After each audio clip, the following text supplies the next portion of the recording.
All right. So I just finished up with the ceiling, the Reflectix. I'll show you guys here in just a sec. This is what I used. Seems like I've been pushing Loctite brand lately. Not sponsored, but I do handyman work for a living, and I use a lot of their products just because they work really well. This one, a lot of spray adhesives will have different materials they don't work on. This one doesn't say all materials, but it's, wood, metal, acrylic, foam, fabric, polypropylene, and PVC. So it sticks to a lot of stuff. And this is actually the first time I've used this particular model. This is the high performance, says middleweight bonding. I think I used the higher stuff on another job. Trying to think. It's definitely not like a low VOC stuff, but it has a warning on it that you don't want to breathe it in. You want to wear a mask. You don't want to get on your skin. You don't want to get in your eyes. But it doesn't smell terrible, and it doesn't make you feel like high. So, and after a few minutes, the smell is completely gone out of the van. So, I'll put a link in the video for this if this is something you want to use. As far as the amount of Reflectix I used, I'll show you another trick in a sec. That's what I have left. I think my roll was 100 feet, and I did those strips on the floor, and now I have the entire top of the van done. And I'm not so concerned with it being permanently like stuck. When I look through the camera, I can see my tape's coming up. I have to stick that down a little bit.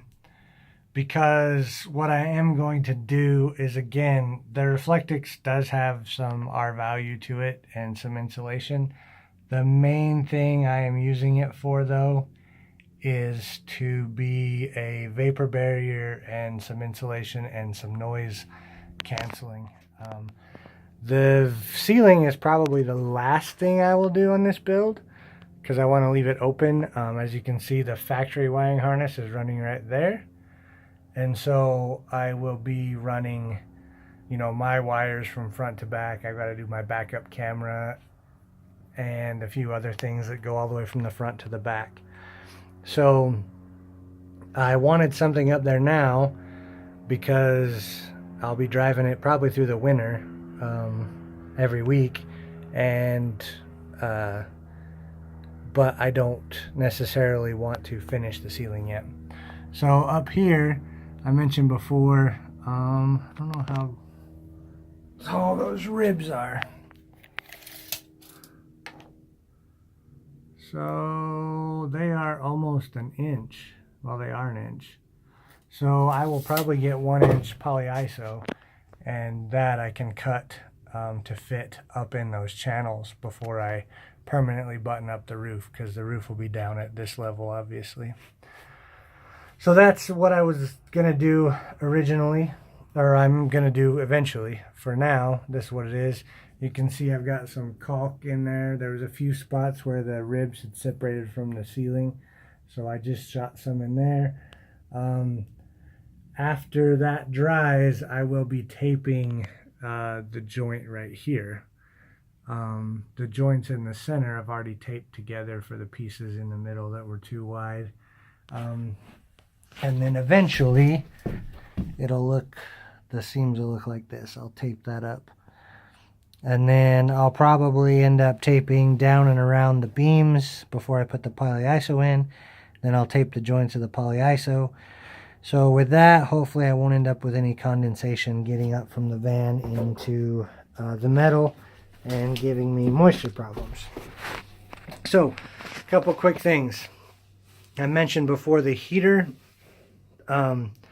being a problem for me. Well, not so much a problem, but it was having an issue where the heater worked but not the AC. And unlike my Ford Explorer, which is newer, oddly enough, Ford built this to fail. If a part failed in, I shouldn't say they built it to fail, but the fail default, if something goes wrong, is for the heat to work, but not the cool. So after looking at this, there is a separate heater core back in here, and there is a AC core back in here.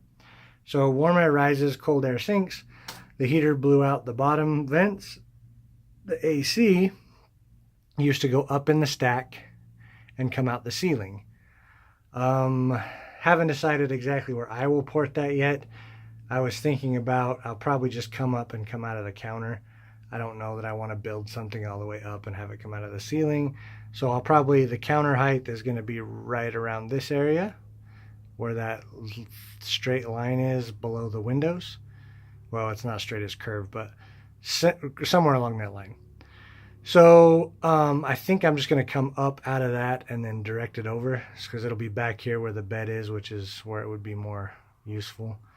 And then the heat, there's going to be a cabinet over the top of all this. So I will do a flexible duct to the end of the cabinet, which will be right about where the fuel filler hump is. And then there's going to be a seat, a double seat past that.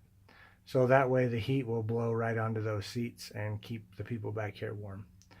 So that's kind of an update on that. Oh, so when I turn the AC on, I can feel there is a AC, a cold condenser for in here. And I can reach down through that and I can feel it getting cold. So that's working. And the blower motor is working because the one blower motor runs the heat and the AC. What is in here is a diverter gate, which is what I just fixed in my under the dash of my Explorer.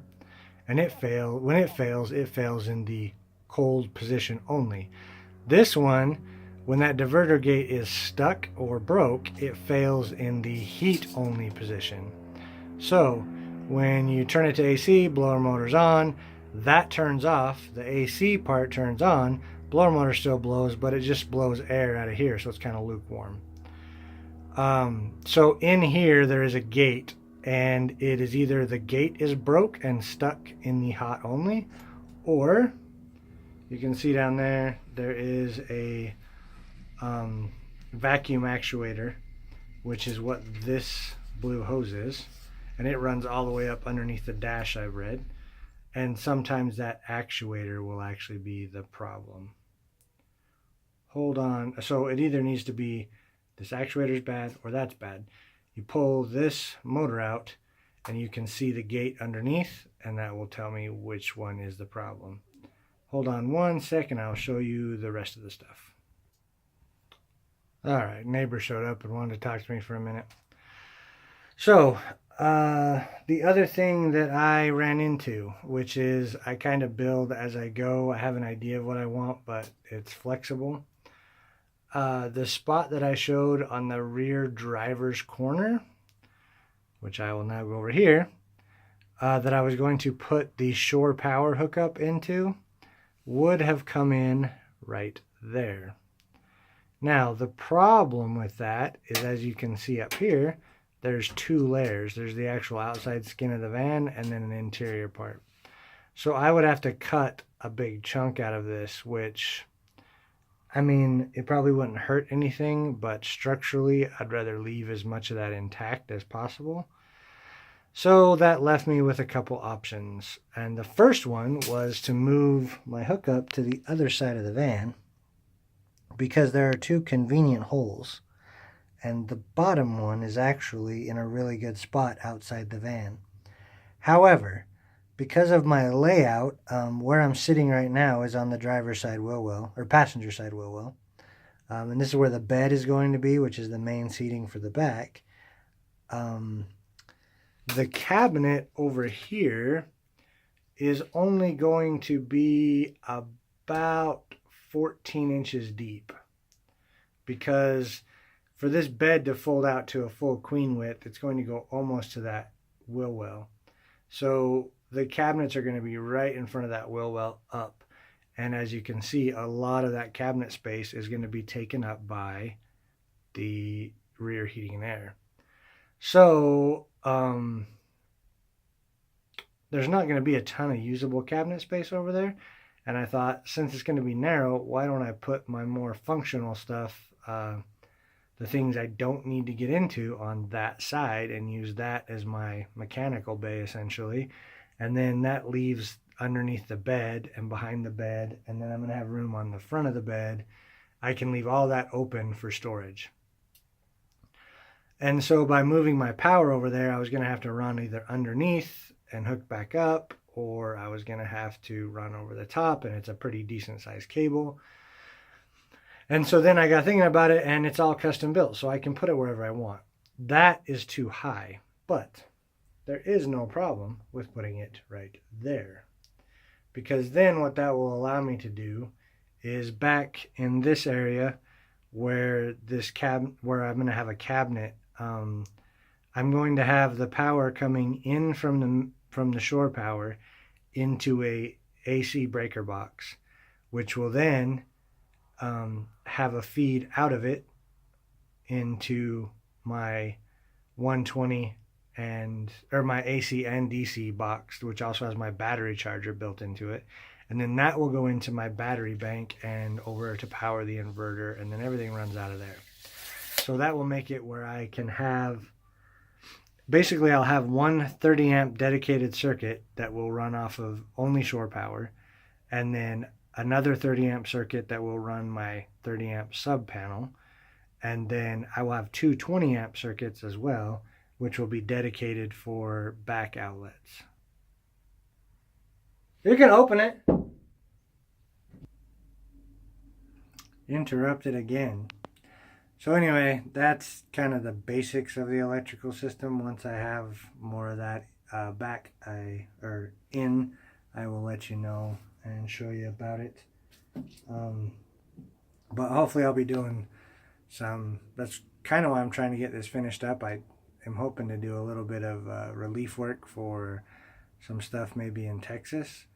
And so if I do that, I need to be able, if I can pull up and I can plug in one thing into the van and have it automatically charging, like my batteries for my cordless tools, and then have my secondary plugs so I can plug in my saws and things like that, and just kind of use my van as kind of a base. That's why I'm essentially going to have two separate systems based for shore power and I do have a 2000 watt inverter, so I can run quite a bit off of it as well. But that's where being flexible comes in. My wife came out and talked to me, and I just realized she had a really good idea too, which is something we'll probably do.